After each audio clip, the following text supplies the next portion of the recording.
बिस्मिल्लाहिर्रहमानिर्रहीम। अस्सलाम वालेकुम अज़ीज़ ख़वातीन व हज़रात।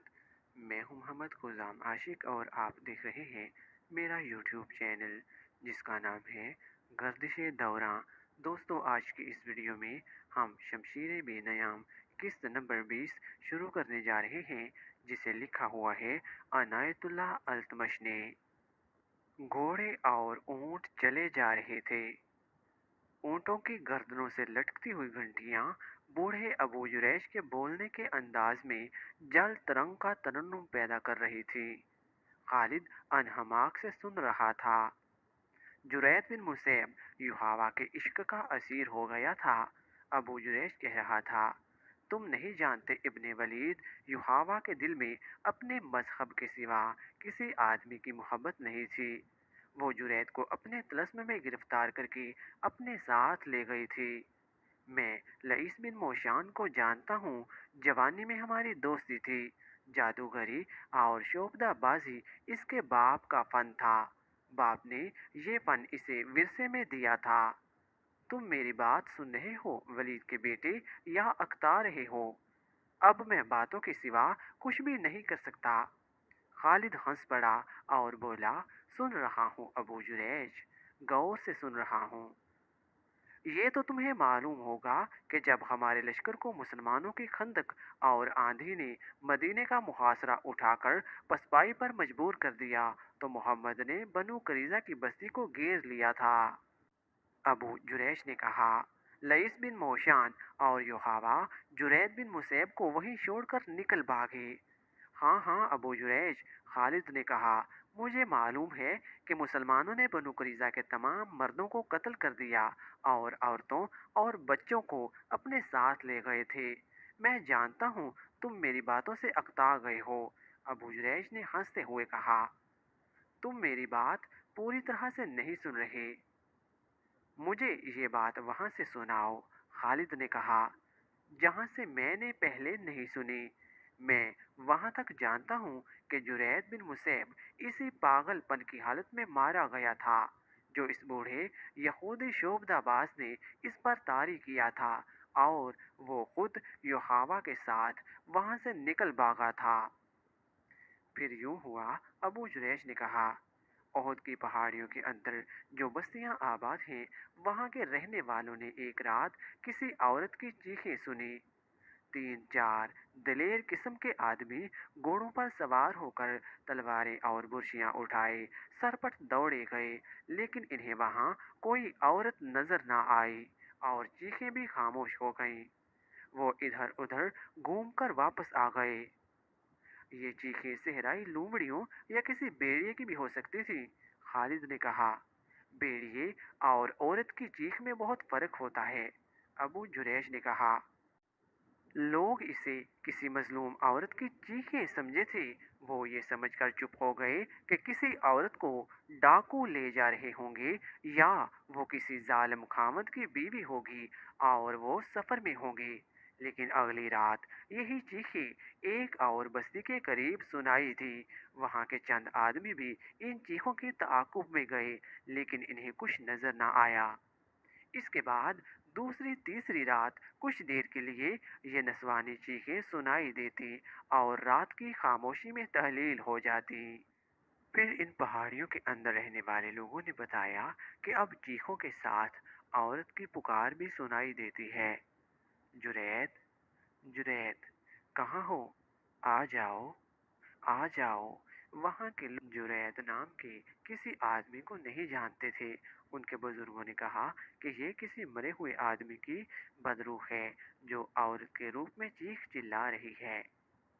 अबू जुरैश के बोलने के अंदाज में ऐसा तासुर था जो हर किसी को मुतासिर कर दिया करता था, लेकिन खालिद के चेहरे पर कोई तासुर ना था, जिससे पता चलता कि वो कबीला गत्तफान के इस बूढ़े की बातों से मुतासिर हो रहा है। लोगों ने इस रास्ते से गुजरना छोड़ दिया जहां ये आवाजें अमूमन सुनाई दिया करती थी। अबू जुरैश ने कहा, एक रोज यूं हुआ कि दो घुड़सवार जो बड़े लंबे सफर पर थे, एक बस्ती में घोड़े सरपट दौड़ाते पहुंचे। घोड़ों का पसीना यूं फूट रहा था जैसे वो पानी में से गुजर कर आए हों। हाँफते कांपते सवारों पर खौफ तारी था। उन्होंने बताया कि वो एक वादी में से गुजर रहे थे कि इन्हें किसी औरत की पुकार सुनाई थी। जुरैद, ठहर जाओ। जुरैद, ठहर जाओ, मैं आ रही हूँ। इन घुड़सवारों ने इधर देखा जिधर से आवाज आ रही थी। एक पहाड़ी की चोटी पर एक औरत खड़ी इन घुड़सवारों को पुकार रही थी। वो थी तो दूर लेकिन जवान लगती थी। वो पहाड़ी से उतरने लगी तो दोनों घुड़सवारों ने डरकर एड़ लगा दी। सामने वाली चट्टान घूमती थी। घुड़सवार इसके मुताबिक वादी के अंदर घूम गए। इन्हें 3-4 मजीद मोड़ मुड़ने पड़े। घबराहट में वो रास्ते से भटक गए थे। वो एक और मोड़ मुड़े तो इनके सामने 30-40 कदम दूर एक जवान औरत खड़ी थी जिसके बाल बिखरे हुए थे और वो नीम बरहना थी। इसका चेहरा लाश की मानिंद सफेद था। घुड़सवारों ने घोड़े रोक लिए। औरत ने दोनों बाजू इनकी तरफ फैलाकर और आगे दौड़ते हुए कहा, मैं तुम दोनों के इंतजार में बहुत दिनों से खड़ी हूँ। दोनों घुड़सवारों ने वहीं से घोड़े मोड़े और एड़ लगा दी। बूढ़ा अबू जुरैज बोलते बोलते खामोश हो गया। इसने अपना हाथ खालिद की रान पर रखा और बोला, मैं देख रहा हूँ कि तुम्हारे पास खाने के लिए कुछ नहीं। क्या ये अच्छा नहीं होगा कि हम कुछ देर के लिए रुक जाएं? फिर ना जाने तुम कब मिलो। तुम्हारा बाप वलीद बड़ा जबरदस्त आदमी था। तुम मेरे हाथों में पैदा हुए थे। मैं तुम्हारी खातर दुआ से करना चाहता हूँ। रोको घोड़े को और उतर आओ। और ये काफिला वहीं रुक गया। वो किसी मरे हुए आदमी या औरत की रूह ही हो सकती थी। अबू जुरैज ने बुना हुआ गोश्त खालिद के आगे रखते हुए कहा, खाओ वलीद के बेटे। फिर एक खौफनाक वाक़या हो गया। एक बस्ती में एक अजनबी इस हालत में आन गिरा कि इसके चेहरे पर लंबी लंबी खराशें थीं जिनसे खून बह रहा था। इसके कपड़े फटे हुए थे और जिस्म पर भी खराशें थीं। गिरते ही बेहोश हो गया। लोगों ने इसके जख्म धोए और इसके मुंह में पानी डाला। वो जब होश में आया तो इसने बताया कि वो दो चट्टानों के दरमियान से गुजर रहा था कि एक चट्टान के ऊपर से एक औरत चीखती हुई इतनी तेजी से उतरी जितनी तेजी से कोई औरत नहीं उतर सकती। ये आदमी इस तरह रुक गया जैसे दहशत जिंदगी ने इसके जिस्म की कुव्वत सलब कर ली हो। वो औरत इतनी तेजी से आ रही थी कि रुक ना सकी। वो इस आदमी के साथ टकराई और चीख नुमा आवाज में बोली, तुम आ गए जुरैद। मैं जानती थी तुम जिंदा हो। आओ चलें। इस शख्स ने इसे बताया कि वो जुरैद नहीं लेकिन वो औरत इसे बाजू से पकड़कर घसीटती रही और कहती रही, तुम जुरैद हो, तुम जुरैद हो। इस शख्स ने इससे आज़ाद होने की कोशिश में इसे धक्का दिया। वो गिर पड़ी और उठ खड़ी हुई। ये आदमी उसे कोई पागल औरत समझकर वहीं खड़ा रहा। वो इस तरह इसकी तरफ आई कि इसके दांत बेड़ियों की तरह बाहर निकले हुए थे और इसने हाथ इस तरह आगे कर रखे थे कि इसकी उंगलियां दरिंदों के पंजों की तरह टेढ़ी हो गई थी। ये आदमी डरकर उल्टे कदम पीछे हटा और एक पत्थर से ठोकर खाकर पीठ के बल गिरा। ये औरत इस तरह इस पर गिरी और पंजे इसके चेहरे पर गाड़ दिए जैसे भेड़िया अपने शिकार को पंजों में दबोच लेता है। इसने इस आदमी का चेहरा नोच डाला। इसने इस औरत को धक्का देकर परे किया और वो इसके नीचे से निकल आया लेकिन इस औरत ने अपने नाखून इस शख्स के पहलू में उतार दिए और इसके कपड़े भी फाड़ डाले और खाल भी बुरी तरह जख्मी कर दी। इस जख्मी ने बताया कि इस औरत की आंखों और मुंह से शोले से निकलते हुए महसूस होते थे। वो इसे इंसानों के रूप में आया हुआ कोई दरिंदा समझा। इत्तेफाक से इस आदमी के हाथ में इस औरत के बाल आ गए। इसने बालों को मुट्ठी में लेकर जोर से झटका दिया। वो औरत चट्टान पर गिरी। ये आदमी भाग उठा। इसे अपने पीछे इस औरत की चीखें सुनाई देती रही। इसे बिल्कुल याद नहीं था कि वो इस बस्ती तक किस तरह पहुंचा है। वो इन खराशों की वजह से बेहोश नहीं हुआ था। इस पर दहशत सवार थी। फिर دو مسافروں نے بتایا کہ انہوں نے راستے میں ایک آدمی کی لاش پڑی دیکھی ہے جسے کسی درندے نے چیر پھاڑ کر ہلاک کیا ہوگا۔ انہوں نے بتایا کہ اس کے کپڑے پھٹے ہوئے تھے اور تمام جسم پر خراشیں تھیں۔ اس جگہ کے قریب جس جگہ اس عورت کی موجودگی بتائی جا سکتی تھی، چھوٹی سی ایک بستی تھی۔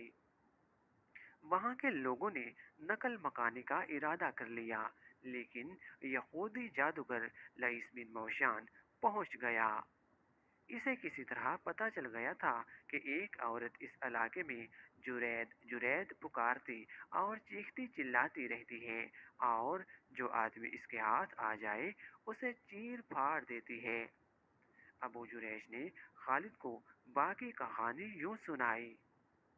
اسے بدروحوں کے علم کے ساتھ گہری دلچسپی تھی اور وہ لئیس بن موشان کو بھی جانتا تھا۔ جب اسے پتا چلا کہ یہ یہودی جادوگر وہاں پہنچ گیا ہے تو وہ بھی گھوڑے پر سوار ہوا اور وہاں جا پہنچا۔ دو تین بستیوں میں پوچھتا وہ اس بستی میں جا پہنچا جہاں لئیس بن موشان آ کر ٹھہرا تھا۔ ابو جریش بوڑھے لئیس بن موشان نے اٹھ کر بازو پھیلاتے ہوئے کہا، تم یہاں کیسے آ گئے؟ میں یہ سن کر آیا ہوں کہ تم اس بدروح پر قابو پانے کے لیے آئے ہو۔ ابو جریش نے اس سے بغلگیر ہوتے ہوئے کہا، کیا میں نے ٹھیک سنا ہے کہ اس بدروح نے یا وہ جو کچھ بھی ہے دو تین آدمیوں کو چیر پھاڑ ڈالا ہے؟ وہ بدروح نہیں میرے بھائی، لئیس بن موشان نے ایسی آواز میں کہا جو ملال اور پریشانی سے دبی ہوئی تھی۔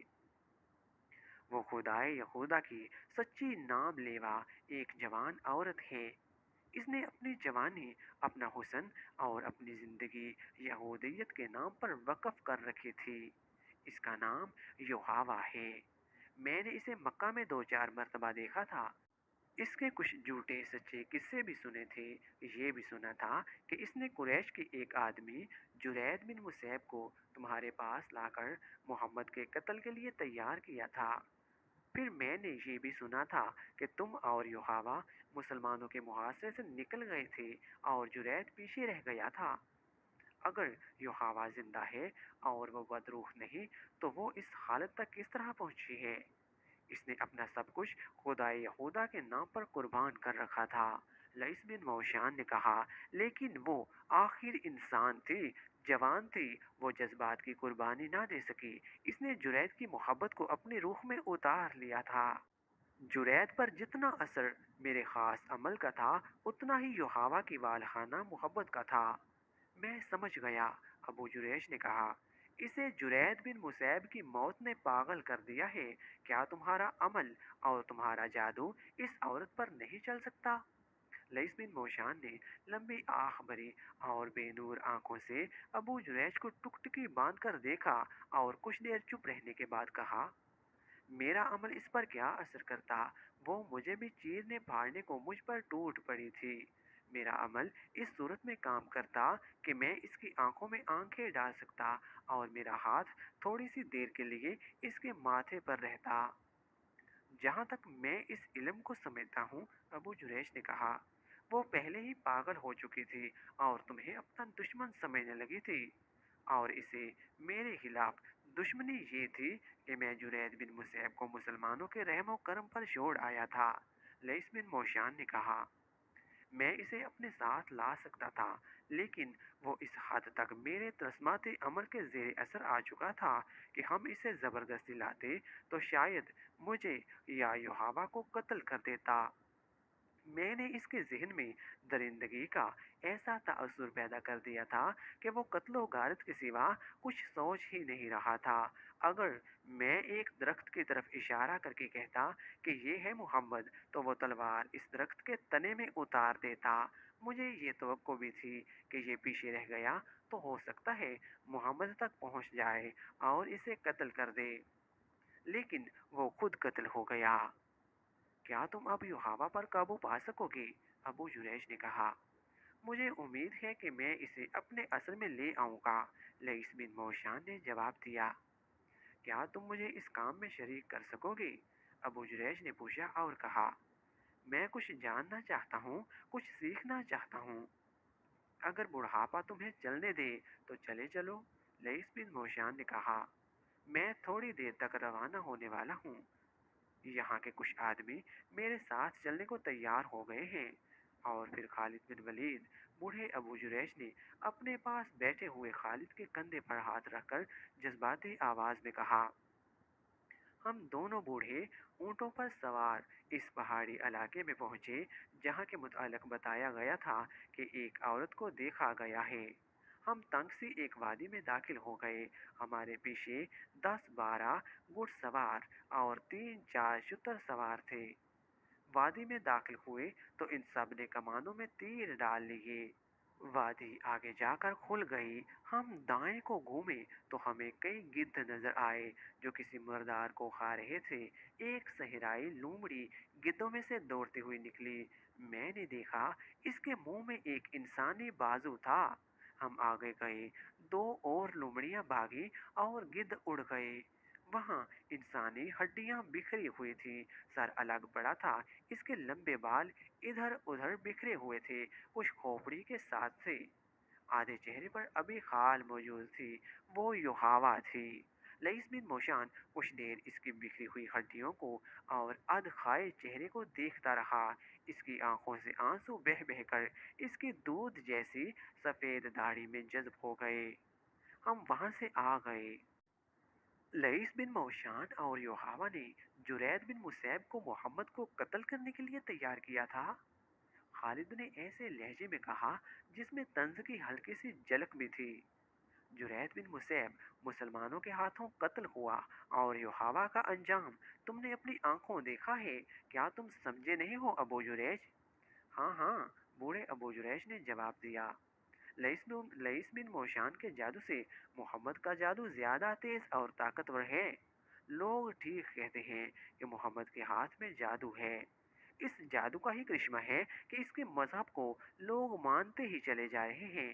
جرید کو قتل ہونا ہی تھا۔ میرے بزرگ دوست، خالد نے کہا، اس بدروح کے قصے مدینے میں بھی پہنچے ہوں گے، لیکن وہاں کوئی ڈرا نہیں ہوگا۔ محمد کے پیروکاروں نے تسلیم ہی نہیں کیا ہوگا کہ یہ جن بوت یا بدروح ہے۔ محمد کے پیروکاروں کو ڈرنے کی کیا ضرورت ہے؟ ابو جریش نے کہا، محمد کے جادو نے مدینہ کے گرد حصار کھینچا ہوا ہے، محمد کو قتل نہیں کیا جا سکتا۔ وہ احد کی لڑائی میں زخمی ہوا اور زندہ رہا۔ تمہارا اور ہمارا اتنا زیادہ لشکر مدینہ کی اینٹ سے اینٹ بجانے گیا تو ایسی آندھی آئی کہ ہمارا لشکر تتر بتر ہو کر بھاگا۔ میدان جنگ میں محمد کے سامنے جو بھی گیا اس کا دماغ جواب دے گیا۔ کیا تم جانتے ہو محمد کے قتل کی ایک اور کوشش ناکام ہو چکی ہے؟ سنا تھا، خالد نے کہا، پوری بات کا علم نہیں۔ یہ خیبر کا واقعہ ہے، ابو جریش نے کہا۔ مسلمانوں نے خیبر کے یہودیوں پر چڑھائی کی تو یہودی ایک دن میں مقابلے میں نہ جم سکے۔ فریب کار قوم میدان میں نہیں لڑ سکتی، خالد نے کہا۔ یہودی پیٹھ پر وار کیا کرتے ہیں، اور وہ انہوں نے خیبر میں کیا، ابو جریش نے کہا۔ یہودیوں نے مقابلہ تو کیا تھا، لیکن ان پر محمد کا خوف پہلے ہی طاری ہو گیا تھا۔ میں نے سنا تھا کہ جب مسلمان خیبر کے مقام پر پہنچے تو یہودی مقابلے کے لیے نکل آئے۔ ان میں سے بعض محمد کو پہچانتے تھے۔